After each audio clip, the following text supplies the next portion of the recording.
In today's episode, I start work on the yard, blend in some scenics, and try my hand at 3D printing. Hello everyone, welcome back to my channel, That Model Railway Guy, and welcome to episode 10 of building a TT120 model railway. It's crazy to think that we're at 10 episodes already, and today's video is really jam-packed with lots of progress happening on the layout.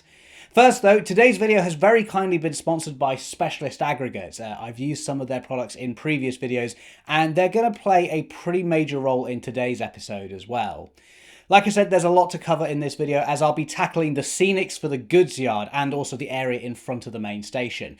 This is one of the biggest focal points for the layout, so there's a lot coming up, but first I'm going to start off with a little detailing job.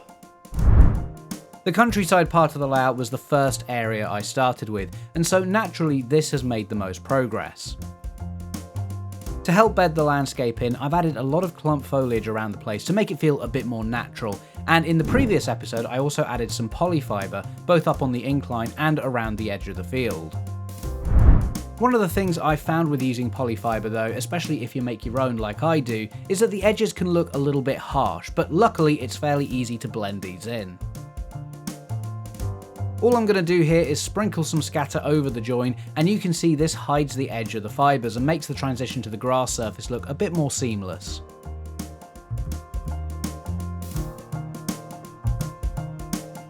Ideally you want to use the same scatter that's on the polyfibre, but don't worry if that's not possible.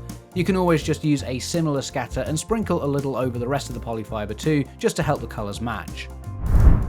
To seal this, I then use watered down PVA in a spray bottle to hold it all down. And remember to initially spray from a bit of a distance just so you don't blow away the scatter with the spray. This will also seal the scatter that's already glued to the polyfibre too, and that'll make this delicate scenic item just a little bit more durable.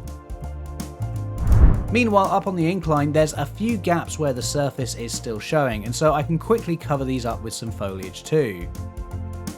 I start out by putting down a few blobs of PVA glue, which I'll then spread out to cover the areas I need to fill.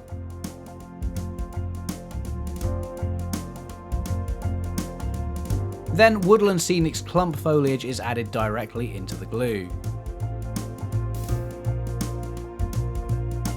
I'm using a combination of light green and medium green clump foliage for this, which is the same colours I've used on the rest of the layout. And gradually I'm just working my way along the incline, filling in any gaps or just adding the foliage where I think some is needed. Now I suppose I could have just used the scatter again here, but I do like there being a bit of a size variation, especially as I use the clump foliage around the rock face too, so it feels like a continuation of that. When the clumps are all in place and I'm happy with the positioning, I'll then seal this again with the spray glue.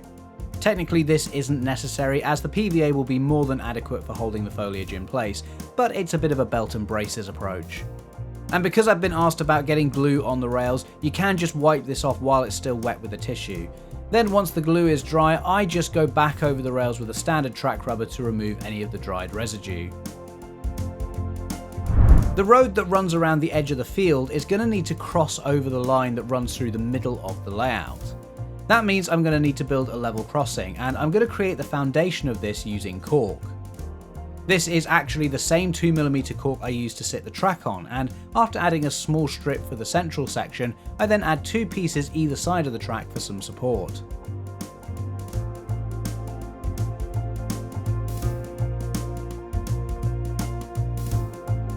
Longer strips are then glued in place over the top of this, which allows me to create a nice gradual lead-in as the road crosses up and over the track.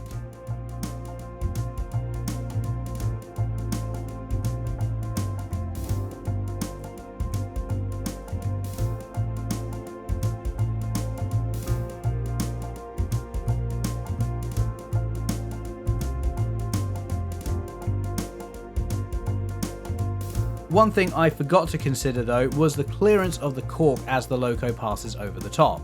Now technically the cork is low enough, but don't forget I've added magnets to the underside of some of my locos to help them get up the incline. While the magnets aren't actually touching the cork on the crossing here, it was very close, and so I've decided to remove the central strip of cork and go for some filler instead. I'm hoping that by filling in the gaps between the sleepers to create a smooth surface, this will look okay, especially when I get some of the road texture on later. While it's a bit of a compromise, for me, the smooth running of the trains is always much more important.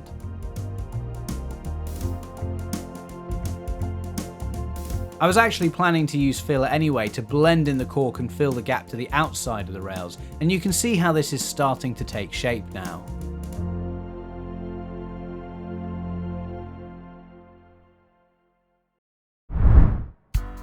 Further along, one major part of the layout which is still lacking in Scenics is the Goodsyard. While the track has been laid and the arches down the back are in place, it's going to need a lot of work to bring it up to scratch. Now you may remember the MS Models goods shed which I showed in an earlier episode, and this is going to sit over the track on the middle siding. But I want the building to be able to sit flat, and so for that I need to extend the corks surrounding the track.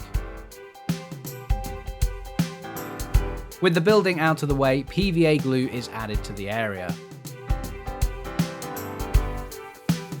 I'll then add a couple of cork strips which I've cut to shape, butting this right up to the track bed.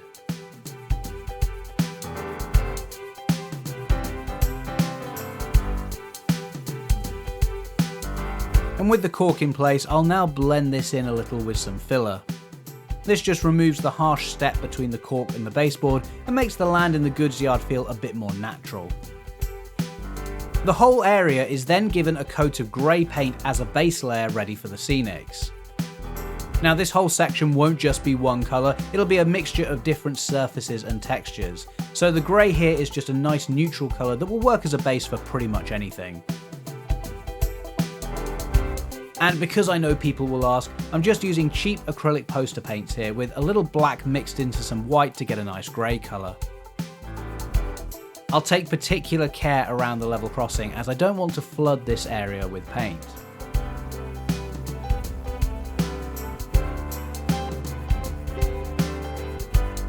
Of course, if I do get any paint on the rails though, I can just quickly wipe it away while it's still wet. Like with the lines into the station platforms, I'll need to add some buffer stops to the end of the sidings. I've given these ones a slightly more weathered appearance than the ones in the station, as I do feel like the ones in the Goodsyard would be less well maintained. And I've just done this by giving them a slightly heavier covering of the rail match light rust just to create this effect. With those in place, I can now ballast the track around the final two sidings, and for this I'm going to use a mixture of ballast from Specialist Aggregates. Now the reason I'm using a few different ballasts here is because I want the track to feel a bit more rough and as if it's been topped up with whatever was lying around. The main ballast I'm using though is the standard grey ballast, and I put a link to this down in the description.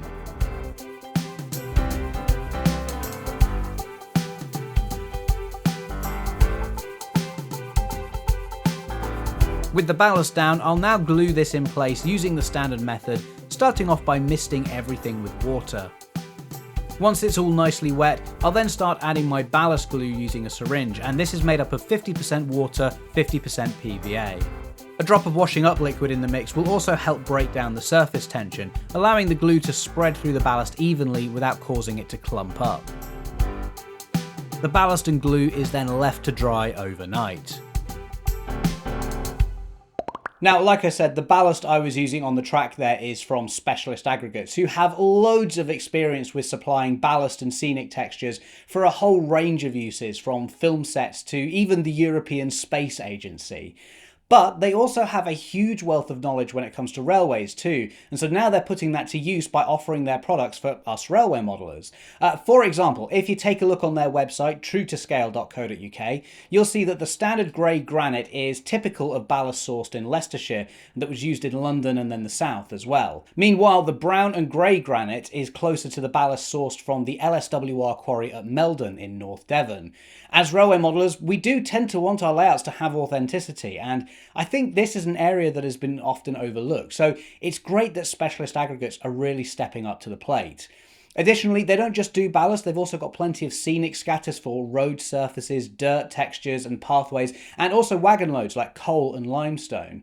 Like I said, you can check out their current range on the website truetoscale.co.uk, and now I'm going to show you exactly what we can do with them.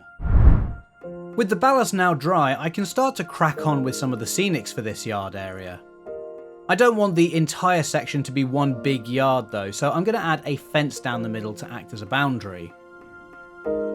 This fencing was something I knocked up really quickly using the laser cutter, and I have to admit it's really handy having a machine like this on hand for when I need something quick like this. Similarly, down the side of the cut through, I'll add some post and rail fencing which I've also created too. Because this is closer to the countryside scene, I didn't want this to look too urban, as this part of the layout really is the transition from one to the other. Beyond the level crossing, I'm also creating a little corner here just towards the front of the layout. I've got an idea for a little scene I'd like to create here, which you'll get to see a bit later on, and the fencing will just keep this contained away from the railway. I have to admit, I really do like the design of this fencing, and it's amazing how a small detail like this can really transform part of your layout. With the fences in place, I'll now start putting down a layer of PVA glue ready for the base textures to go on top.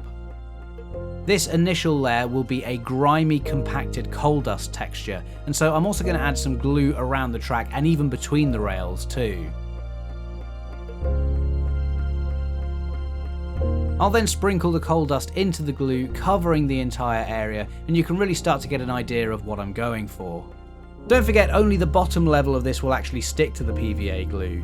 Once that's dry, I'll then run over this area with a small handheld vacuum to clear up the excess dust, which can be reused on other parts of the layout.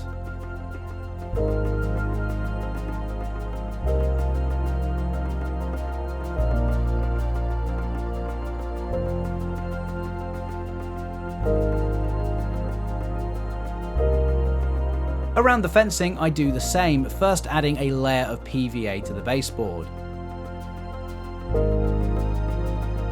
This time though, I'm adding universal ground cover to the glue instead, just to create a little dirt verge beside the line.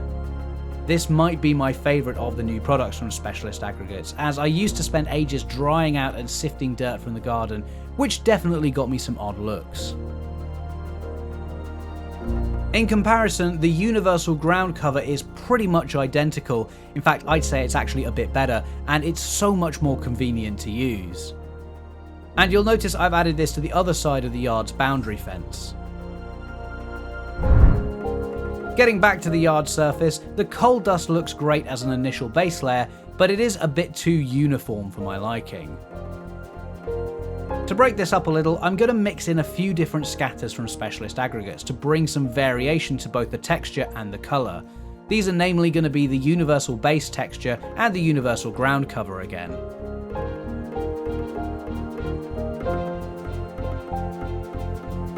And just to show you how much I like using their dirt ground cover scatter, I'm going to create a little verge around the edge of the site too, just where the main line curves round before the tunnel. Now, between the fences I installed earlier is where the two industrial units are situated inside my retaining wall arches. I do think a little concrete area of some sort would look really good just outside these, as if there's a bit of hard standing for whatever work goes on inside them. And additionally, in this corner where I added the fencing earlier, I'll add some of the base texture scatter as well. And what I do really like about this whole side of the layout is that nothing is the same. You've got lots of different colours and textures all meeting together rather than everything looking too uniform, which honestly is probably closer to how things would be in real life. And just to continue my obsession with the ground cover, I'll use this over the top of the base texture just to dirty this surface up a bit and mute down the sand colouring a bit. Now, the plan for this area is to have a small coal merchant situated here using a 3D printed kit from MS Models. As a result, I really want the ground around the coal states to be quite dirty, so I'm going to add some more coal dust here just to create this effect. I actually think this is going to be a really nice little scene when complete, and I can't wait to get the building and structures in place. The final texture to add to this whole area is the asphalt and tarmac scatter from Specialist Aggregates, and this is going to create the road.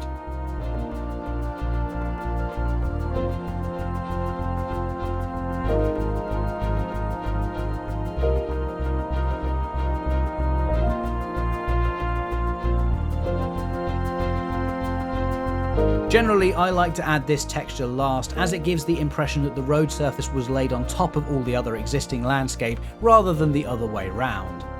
And I'm not sure if it picks up on camera, but while the black colouring of this is fairly similar to the coal dust, the texture itself is really quite different, which again adds some nice variation to this corner of the layout. With the various textures now all in place, I'm going to seal everything using the same glue I used for the ballast earlier on.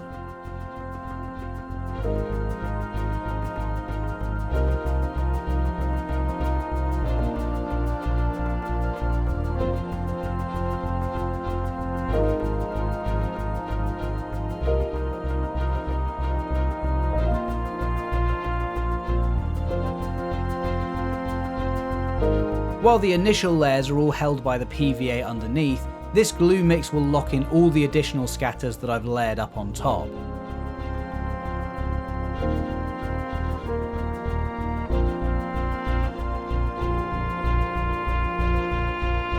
It'll also make everything nice and durable too, which will be especially important as I start adding more scenic details to this area later on.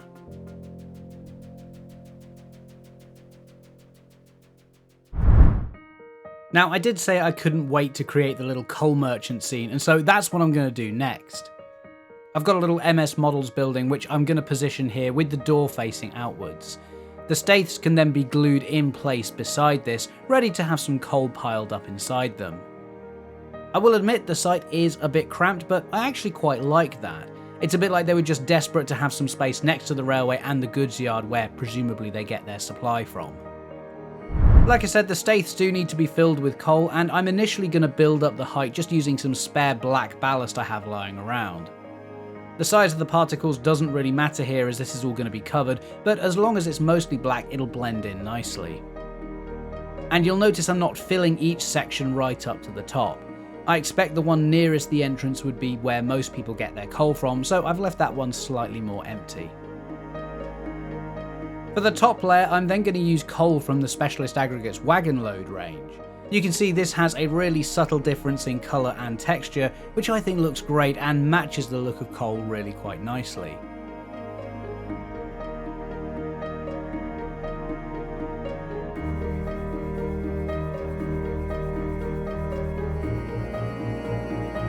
Of course, this is just loose at the moment, so once again I'll lock this in place using my ballast glue.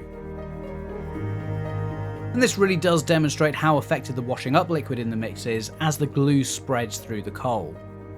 And being PVA, this will dry completely clear, so while it all looks a bit odd at the moment, when dry it'll look great. There is one small patch on this side of the layout that doesn't have any ground texture yet, so I'll add a little bit of grass here for some greenery. This will just stop the whole area looking too bleak or dirty and introduces a little bit of extra colour to the scene. With the PVA glue down, I'll then add some flocks, starting off with the Earth Blend Fine Turf as a base. Now for this I'm mostly going to follow the same technique I've used for the grass on the rest of the layout, although I am going to mix things up a little later on just to make this area look a bit rougher.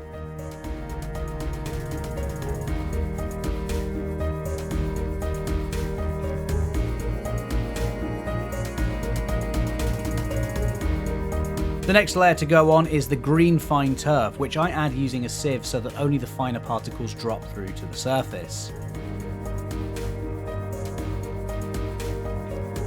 A small pinch of yellow fine turf is then sprinkled on from a height, allowing it to spread out to create some highlights. I'm also going to add some of the scatter I used on the polyfibre right at the start of the video. While this area is too small to use the polyfibre itself, I can sort of suggest it by adding some small clumps of the same scatter to the area, and this will just tie it all together. It'll also make the grass look a bit more rough and unkempt, which I think suits a random patch of grass outside a garage like this. Now in previous videos I've used the spray glue to seal the grass, but as this is such a small area I'm just going to use the syringe like I have been doing for the ground textures. The glue itself is actually the same, it's just that the spray allows you to cover a wider area, while the syringe gives you a bit more control and often a more concentrated effect too. I also have this tiny strip of baseboard between the main line and the loop that leads into the yard, so I can add some quick scenics here as well. With a PVA base down, yet more of the universal ground cover is added to create a dirt verge. And it's a good job that Specialist Aggregates are really generous with the amount they give you, because despite the amount I've used all over this layout, I've barely made a dent in my supply. Now sometime later the dirt texture is dry and I want to add a little bit of static grass here, so I'll start out by adding some random blobs of PVA. I then use a brush just to spread out the glue to create some patches.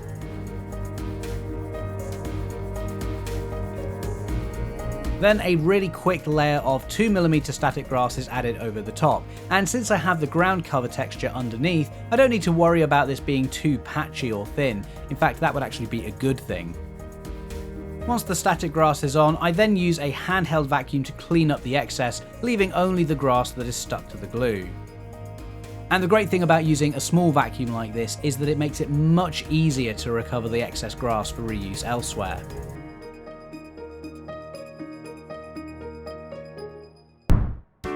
So this is a moment I've been looking forward to. I'm adding the arches back into the scene and all of a sudden we can really see how this area has come together. I'm going to start putting the buildings in too, which is going to give me some markers of where to put more patches of static grass. As well as the goods shed, I also have this little laser cut hut I made in a previous video, which I think looks rather nice here at the entrance. I also have another building from MS Models to go in the yard too. Those of you paying attention may notice that this is actually the coal merchant's office that comes with the staiths. Meanwhile, the building I've actually used for the coal merchant is slightly smaller, so I feel it fits that space better. I haven't fully decided which way round I'll use these buildings yet, which is why I haven't added the signs, but I do like how I can be flexible with these buildings. Additionally, after my success a couple of episodes ago with 3D printing the sides of the girder bridge, I've been at it again. This time I've produced a little yard crane, again from a design I found online which I'll link to in the description. The detail on this though is absolutely incredible, and all painted up with some nice rusty metal work. I think it really looks the part sitting here beside the track. The goods shed also looks fantastic too, especially now that's painted up as well. The brickwork really stands out and the little details have been added too, such as the stairs and the doors at either end. All in all, these buildings are fantastic and they really bring the scene together.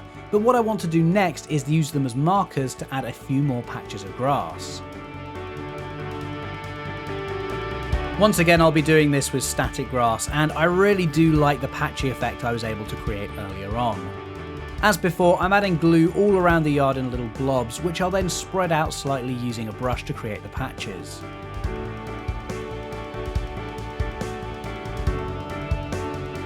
The static grass can then be added to the glue, and again introducing some green to this area in particular stops this side of the layout from becoming too industrial and grimy.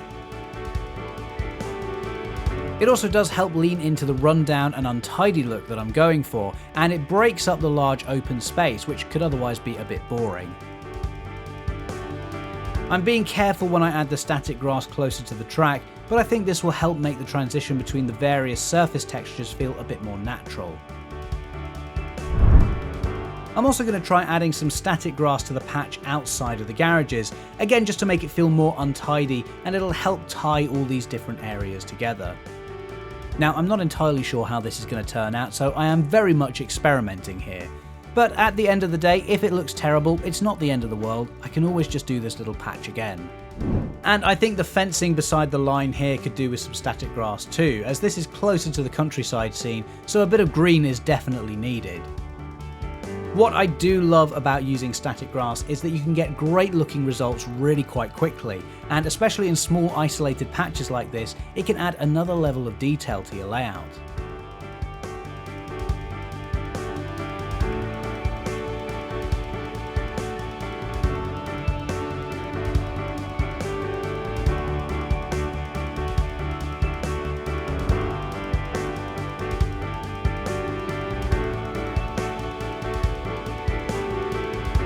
With the excess hoovered up, you can see just how this little step can make a huge difference, transforming a pretty plain looking area to something that's a bit more interesting.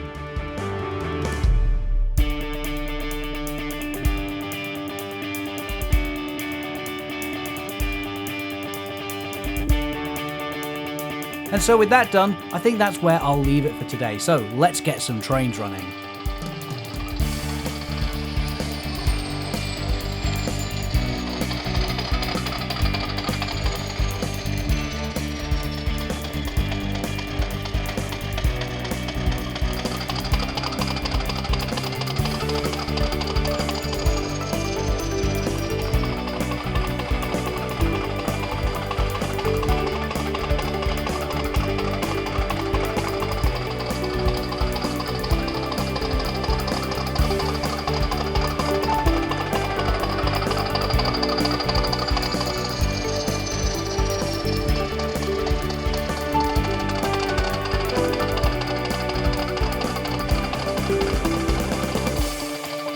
Overall, I am really happy with what I've achieved today.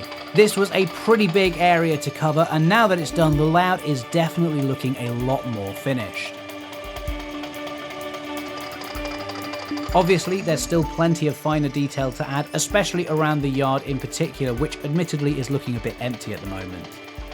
Ideally, I'd like to add lots of clutter around the place, and a few figures too, but if I don't get round to that before the exhibition, I definitely think this is perfectly acceptable.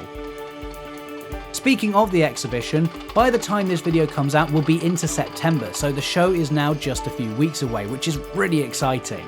If you happen to be in the Tunbridge Wells area, please do come down to the Spa Valley Railway on the 21st or 22nd of September. You'll get to see a whole host of fantastic layouts, and of course I'll be there with Teaton as well, which hopefully will be in a more finished state by then. And don't forget, if you want to see more of the progress I've made on the layout, you can watch the next episode in the series right now by becoming a channel member. The next video tackles another major part of the layout, and this is what you can look forward to. I create a town, add more detail to the station, and the scene comes together.